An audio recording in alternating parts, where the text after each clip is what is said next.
Hello guys, this is me एनली और इस चैनल पे मैं वीडियोस बनाता हूँ सेल्फ इम्प्रूवमेंट और रिलेशनशिप एडवाइस के बारे में।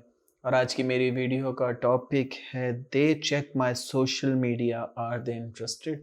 वो मेरा सोशल मीडिया चेक करते हैं, वो मेरी पिक्चर्स लाइक करते हैं, वो मेरी स्टोरीज देखता है या देखती है, क्या वो इंटरेस्टेड हैं? इस तरह के सवाल मुझे बहुत रिपीटेटिवली मिलते हैं। इस टॉपिक पे डिटेल से बात करने से पहले मैं कहूँगा सब्सक्राइब कर दो ताकि आने वाली हर एक वीडियो आपकी हेल्प कर सके। और अगर आपके कोई क्वेश्चंस हो आप पूछ सकते हैं इंस्टाग्राम पे, क्योंकि लिंक जो है वो डिस्क्रिप्शन में है। वो मेरा सोशल मीडिया चेक करते हैं, क्या वो इंटरेस्टेड है? पहली बात तो ये कि हम एज एज अ इंसान आजकल तो हमें बहुत ही आदत पड़ चुकी है सोशल मीडिया की। हर इंसान को देखो, अक्सर ऑफिस में मैं देख रहा होता हूँ, मुझे हंसी आ रही होती है कि मेरे कोलीग्स काम कर रहे हैं, अपना टास्क कर रहे हैं और फिर बीच में फ़ौरन मोबाइल उठाएँगे, स्क्रॉल करेंगे ऊपर नीचे और फिर इंस्टाग्राम खोलेंगे, स्क्रॉल करेंगे ऊपर नीचे और फिर रख देंगे। और मैं देख के हँसी आ रही होती है कि एज़ अ ह्यूमन हमें अपने ऊपर कंट्रोल ही नहीं है, ठीक है?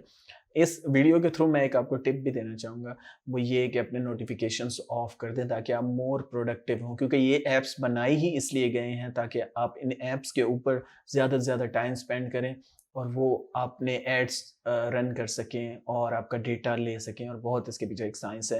एक डॉक्यूमेंट्री है द सोशल डायलेमा, जिसको आपको देखना चाहिए, नेटफ्लिक्स पे आपकी हेल्प करेगी। बहुत अच्छी डॉक्यूमेंट्री है। कैसे उन्होंने बताया कि किस तरह सोशल मीडिया प्लेटफ़ॉर्म्स को बनाया गया है ताकि हम ज़्यादा से ज़्यादा इन प्लेटफ़ॉर्म्स के ऊपर अपना टाइम वेस्ट करें।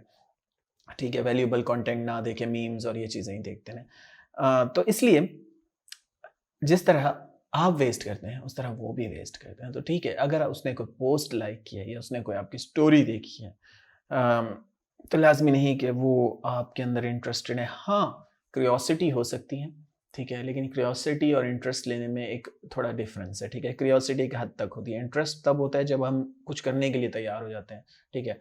अच्छी बात ये है कि सोशल मीडिया के थ्रू आप अपने बिज़नेसेस कर सकते हैं। ई-कॉमर्स आजकल बहुत चल रहा है। मैं ये रिकमेंड करूँगा इस वीडियो के थ्रू कि ये अगर आपके दिमाग में कुछ चल रहा है, बिज़नेस कर सकते हैं, अच्छी बात है। ये अपने आप को प्रमोट कर सकते हैं, अच्छी बात है।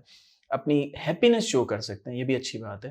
अपनी पिक्चर्स पिक्चर्स अच्छी-अच्छी लगा सकते हैं, अपनी लाइफ़ की प्रोग्रेस दिखा सकते हैं, जिससे वो उनकी एंग्ज़ायटी और शूट कर जाएगी और वो शायद आपको मैसेज भी करें या कॉल भी करें। लेकिन जब तक वो आपको मैसेज या कॉल नहीं करते, मैं आपको ये रिकमेंड करूँगा कि इस चीज़ को इग्नोर करें। भले आपकी 100 बार वो स्टोरीज़ देखें, क्योंकि देखें, इस पूरे प्रोसेस में ना आप परेशान हो रहे हैं। अगर वो आपकी स्टोरी देखती है या देखता है या नहीं देखता, दोनों सूरतों में आप परेशान हैं। फिर अगर फॉर एग्ज़ाम्पल आपने कोई स्टोरी लगाई और उसने देखी, तो फिर आपका दिमाग सोचता है कि अब मैं नेक्स्ट स्टोरी कौन-सी लगाऊँ?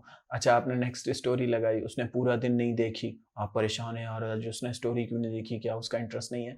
तो ये आपकी मेंटल एनर्जी लेके जा रहा है, ये आपको परेशान कर रहा है, ठीक है? आपको बीमार बना रहा है, आपको बीमार नहीं बनना, ठीक है? सोशल मीडिया अपने फ़ायदे के लिए यूज़ करें, इसके गुलाम मत बनें, ठीक है?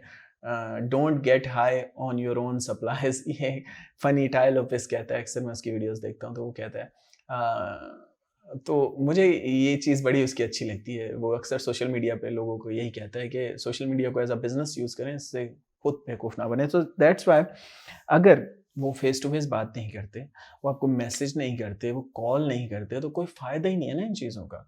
ये सोचने का कि उसने लाइक की, उसने डिसलाइक की, सर उसने मेरी भेजी हुई शर्ट में पिक्चर लगाई है, इसका क्या मतलब होगा? कुछ मतलब नहीं।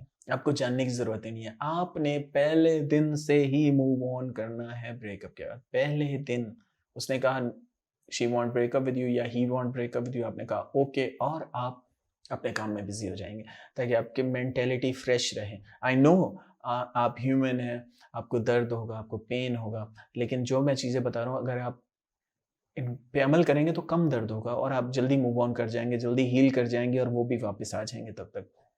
और आपको बहुत अच्छा फ़ील होगा अपने बारे में। लेकिन अगर आप नहीं मानेंगे मेरी बात, और जैसे मोस्टली ह्यूमन्स को ये नॉलेज नहीं है और वो ये अपनी उनको पता ही नहीं होता कि वो क्या गलतियाँ कर रहे हैं और वो करते रहते हैं रिपिटिटिवली, तो वो और ज़्यादा बीमार हो जाते हैं मेंटली और हाथ काट रहे होते हैं, क्योंकि उनकी anxiety day by day shoot कर रही होती है। वो अपनी एक्स गर्लफ्रेंड या एक्स बॉयफ्रेंड को देख रहे होते हैं अच्छी पिक्चर्स में घूमते हुए, तो उनकी एंग्ज़ायटी शूट करती है। फिर वो नशों में पड़ जाते हैं, हाथ काटते हैं, गलत काम करते हैं या उसके घर के बाहर पहुँच जाते हैं, शोर-शराबा करते हैं, लड़ाइयाँ करते हैं, ये वो।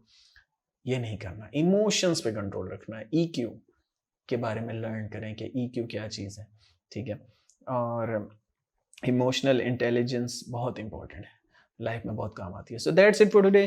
सोशल मीडिया पे मत जाएं। सोशल मीडिया में हम पता नहीं क्या देखते हैं, क्या लाइक करते हैं रैंडमली, तो इसका मतलब ये नहीं कि वो इंटरेस्टेड है, या जब तक वो खुद मैसेज, कॉल या फेस टू फेस आपको कहीं मिल के बात ना करें, ठीक है, तब तक कोई फ़ायदा नहीं, ठीक है। So that's it for today. Thanks for watching guys, love you all, take care a lot, have a good day.